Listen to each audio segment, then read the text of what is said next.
Week 9 started with the Oakland Raiders getting the ever-loving shit kicked out of by the 49ers.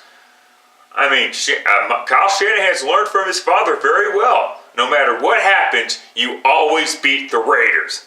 That's just how it works. But let's be realistic here. The Raiders, they're clearly tanking for draft picks, and they're building for the Vegas shit. I feel bad for the Oakland Raider fans because these next two it's clear now that these next two seasons for the Oakland Raiders, or season and a half, is basically their swan song. Really a fucking shame because Oakland deserved to see their team win one more championship before fucking off to Vegas, but that's obviously not going to happen. But anyway, time for your early afternoon picks. I'll do my late afternoon picks and Sunday, Monday picks later. Sunday night and Monday night picks later. But let's get started, because I don't have time for this bullshit. Steelers going on the road to face the Baltimore Ravens. Last time these two teams met, the Ravens actually beat the Steelers, and there were questions, Oh, well, do the Steelers need Le'Veon Bell and blah blah blah? Well, the Steelers are 4-2-1. They're really starting to roll now, and Le'Veon Bell still hasn't made it to camp. Apparently, that was fake news. That's all I got to fucking say about that.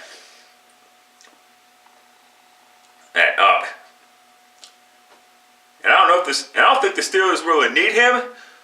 God, Baltimore though, they've been on the losing side the past couple of weeks. They were 4-2 at one point, then they've lost their last two games. So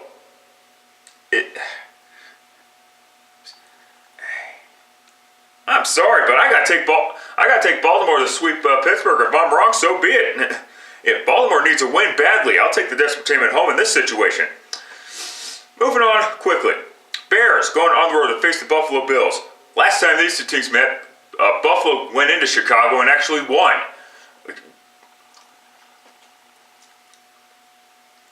A different set of circumstances. The Buffalo Bills fucking suck. I believe that Josh Allen is still out due to a shoulder injury, and now Derek Anderson is out, which means the Buffalo Bills have to rely once again on Nathan Peterman, the dude that likes to win games for the other football team. Yeah, Buffalo sucks really bad. Go ahead and take the Chicago Bears to defeat the Buffalo Bills. Moving on quickly. Panthers hosting the Tampa Bay Buccaneers. I believe this is the first meeting between these two teams. Yeah.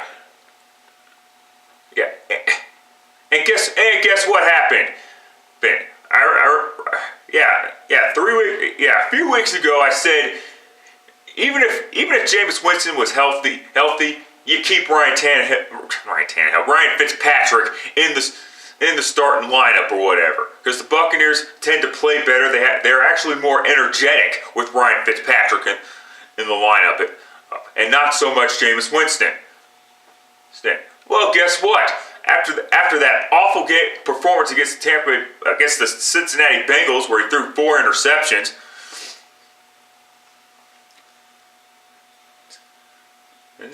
that not only do they bench him for the remainder of that game, but they demote him to second string passer. They really should have fucking kept Fitzpatrick in there until he started to really struggle. Just because he faced the Chicago Bears doesn't mean they should have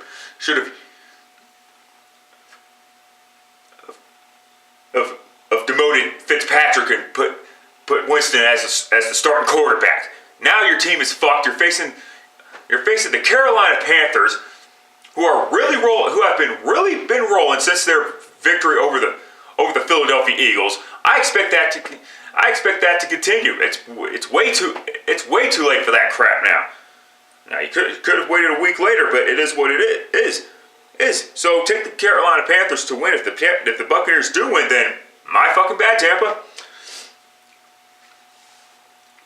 Chiefs going on the road to face the Cleveland Browns, and the Cleveland Browns will be looking for another head coach. Jesus, God, Hugh Jackson is the worst head coach in NFL history. At first, I thought it was Vance Joseph, and Vance Joseph's bad. Don't get me wrong, but yeah, Hugh Jackson was the worst head coach in NFL history. Well, he wasn't given enough control. Well, there was a reason for that. He thought it was a bright idea to trade a first-round pick and a second-round pick for Carson Palmer, and he was pretty much in charge after Al Davis died.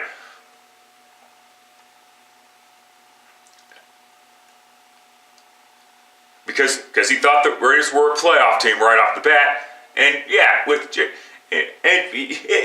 I don't want to go too far with that. And you know what happened? The team finished 8-8. Hugh Jackson got fired, and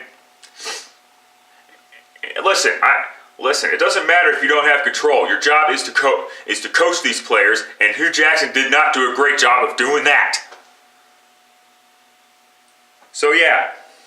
Oh yeah, and they get rid of Todd Haley too,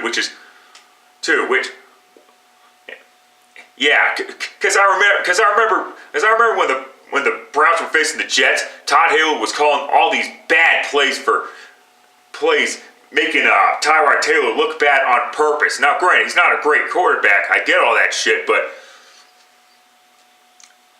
he did that on purpose to get Baker Mayfield in, and because Haley liked Mayfield better than Tyrod Taylor. So it was a power and ego struggle between Hugh Jackson and fucking Todd Haley. And obviously the soap opera, obviously the bullshit soap opera continued between those two idiots. Let's just call it for what it is. Fuck both of them. They both deserve to be fired, quite frankly. So who's their new head coach? Who's their interim head coach? Mr. fucking Bountygate himself. Greg Williams. Yes, let's hope it's the interim head coach until or whatever. If he coaches this team well, who cares? But they're facing the Kansas City Chiefs. Go ahead. Who has swept Denver once again, and look for the Chiefs to continue their hot streak that they're on. Chiefs to win this game. Jets going on the road to face the Miami Dolphins. God, Brock Osweiler is going to be the starting quarterback again. And listen, can we stop making excuses for Osweiler? I don't think anyone's making excuses at this point. For those remaining people who are still making excuses for Brock Osweiler, it's time to stop. He sucks. End of fucking story.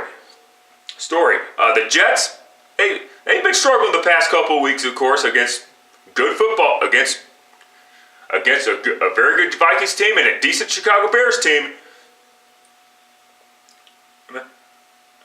They have a chance to get their fourth victory of the season.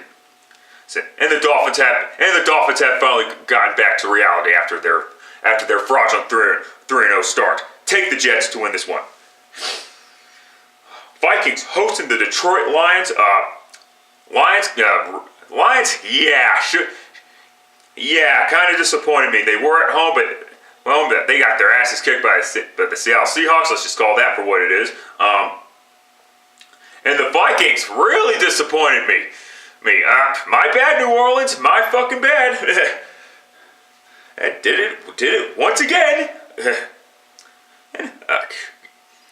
Yeah, in that game against the Saints, not as close as the score would indicate.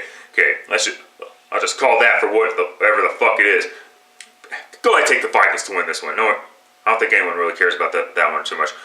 Falcons going on the road to take on the Washington Redskins. Will Julio Jones finally catch a touchdown pass? It's been 7 fucking games, and he still hasn't caught a touchdown pass. Maybe because of a dude named Calvin Ridley. I don't know. Hogging most of the touchdowns, but it is what it is there. Oh yeah, and of course Mohamed Sanu. I'll just leave it at that.